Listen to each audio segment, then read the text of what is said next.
Black owned. It's about business, our culture, creating legacies. See us, hear us, support the movement. We are Black owned.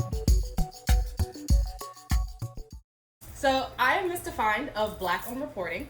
We started Black Owned Reporting in the midst of COVID because we wanted to show Black owned businesses that we still care.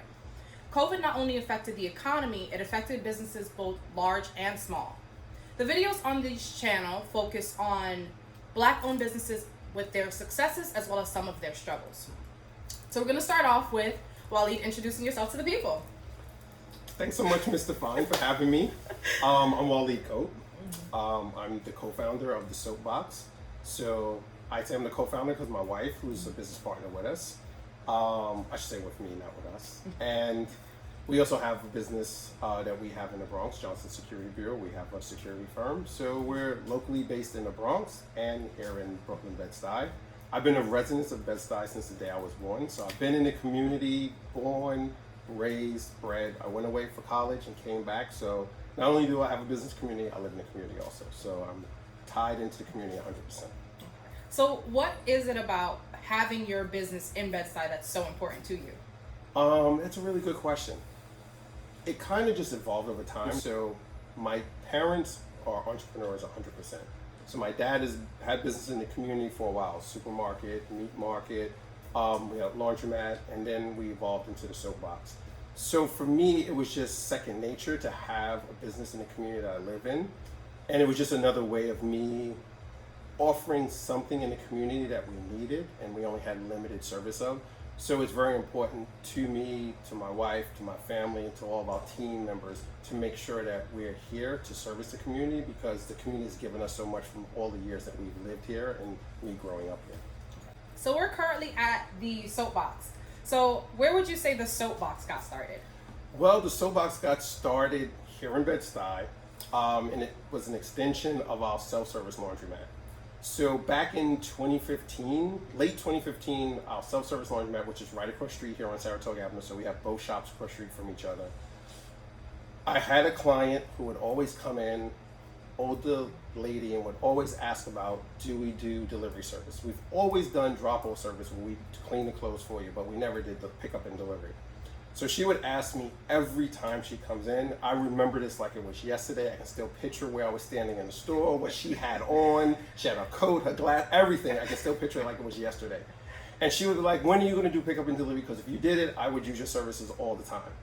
So finally one night she broke me and I was like, we're going to do pickup and delivery. So we did it out the store for a long time. But what I noticed over time is we had clients coming in, dropping off their clothes. And when they would come in, it was always this mad dash for us because the store across the street, we had a good amount of space. But when it comes to storing the laundry, as you can see, like there's a lot of bags behind us and they're all different sizes. So we had some bags upstairs and then we started using our basement space. And it wasn't efficient after a while. We would be running up and down. We had a lift to bring bags up and down. And I would always see the clients who were coming to drop off waiting. And I can see the frustration on their face when they're coming in and bumping into other people who were doing their own laundry. So I said, we need to have two separate businesses to serve two separate clientele. So late 2015, there was someone else in the space that we're in now. She was a seamstress. She was actually one of our clients. She would bring clothes across the street for us to wash. And then she came across the street one day and was like, I'm moving out because the landlord's raising the rent. The hell with this. And I was just like, wow. And I saw the broker putting up a sign. As soon as he started nailing the sign, I walked across the street and was like, how much is space? I want to tell the landlord now. That, we negotiated with the landlord, which was great because the real estate agent, the broker who was representing the landlord, they're all here in the community. So we were working with Peace of Mind Realty, Scarlett Pena, who's right on Ralph Avenue. She was representing the landlord, so we started talking. She also has a beauty salon next door. So it was all great because everything was like intertwined. And the landlord is a long-term resident in the community. He's lived here all his life also, and his dad.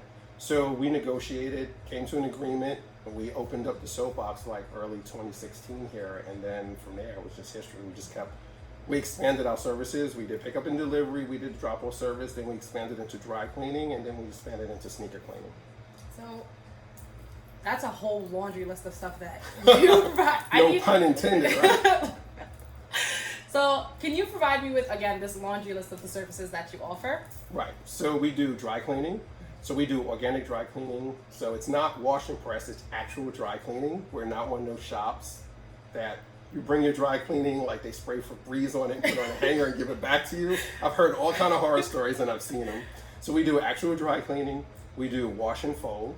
Wash and fold is we take your regular laundry, we wash it, dry it, we fold it, pack it back up, and then deliver it to you. You come pick it up. And then we do sneaker cleaning. So we clean all types of sneakers, Uggs, you name it, suede, leather, what have you. It's all done by hand. It gets washed by hand using eco-friendly cleaning agents. And whatever else needs to be done, like de-yellowing, things of that nature, we do it. And then we return everything back to you, packaged and wrapped clean and fresh. It's the eco-friendly for me. I feel like eco-friendly is so important because we need to support the earth. Well, how do you feel as though the community has further supported your efforts? So, for the relationship we have with the community, and like that, when you ask that, I think of so many things, which is why I hesitate, because the community is everything to us. So if we boil it down to like one aspect of it, when we first started the soapbox, like I was so like whatever social media, but now we use social media way more than I ever expected to. We built a lot of our client base in our community on Instagram for the soapbox. So it started out with us just like me walking around my camera taking pictures of people like folding people's underwears in the store, like and like folding sheets or whatever. And I was just like, I'm posting it. I don't know what this is gonna do, but people say you should use it and it's good for your business, so I did it. And then people would like it, people would leave comments. Then I would see people who are following us sign up in our app and then make an order. So I was like, there's something to this. And then I started getting DMs like 12:30, 1 o'clock in the morning, and they're like, can you come pick up my laundry? And I'm like, okay, there's something to this. And I was like, it kind of doesn't work that way. Like, here's the link, download the app, but like, we're coming to get your laundry, don't worry. At 1 o'clock in the morning? Yeah, it was like, we didn't go at 1 o'clock, but I was like, put the order in now. And we'll come first thing in the morning at 6 a.m. So the community, like we grew a community on social, which helped us to connect to the community members here in Bed-Stuy. And our service areas, all of Bed-Stuy proper we service. And then we do a small area of Bushwick. We also do a part of Clinton Hill. We also do a part of Crown Heights, and then a small section of Williamsburg. So we're expanding, but we're trying to control it so we can effectively service everyone, because we do a 1 hour delivery window. So it's very important that everyone in our community gets the service that we promise. So if we say we're going to deliver in an hour, I want everyone to be there within that hour with their stuff. So the community has been great how we grew it, and we were able to reach different residents in Bed-Stuy. The community, I can't explain to you how much and how important it is to us. And we get a lot of support from the community, especially during the whole BLM, Black Lives Matter movement. I've seen posts where people will repost stuff, people will take pictures of our shop. We're currently doing a campaign now where someone can get a suit, I shouldn't say a suit, an outfit clean if they're unemployed and they're going on a job interview. We will clean 100%, no questions asked, no charge. And we've seen a lot of movement behind that, and just supporting us, saying that it's a local business, they're providing a good service in the community. Use their service if you need it. So that is so beautiful. That is important and beautiful and powerful. So we're gonna switch gears just a little bit. Okay. I know you mentioned someone DMing you at 1 o'clock in the morning for their laundry. Like, what did you need cleaned at that time? But that's besides the point. How would I be able to access some of your services? So clearly you've never run out of underwear. Because if you have, then you would understand why you need to DM somebody at 1 o'clock in the morning, like, can you come now? No, I'm sorry. Honestly, I'm one of those people. I'm like, I have so much laundry to do, and I'm like, oh, this is perfect for me. This is God showing me the way. Yeah, because I still need to do laundry right now. Like, Jess was just joking over the weekend. She's like, so did you do laundry? What are you going to wear to work tomorrow? I was like, I'll figure something out. Yeah, I'll go to like Target, and like Target knows me by face. They're like, so you're one of those people, like when you run low, you go buy new yep. stuff. Yep. I know. Terrible. So how can I access your services? Because you definitely made a fan of me. Awesome. So we try to make it super easy. Anyone can place an order by going to our website. You could do it right through the web browser, or you could go to the App Store, the Play Store, and download our app for iPhone and Android. And it's simple. You just put in Soapbox NYC. You'll see a big square pink logo pop up, and then you just download it. And then you create an account, and you choose the day and time you want us to show up. I'm shining.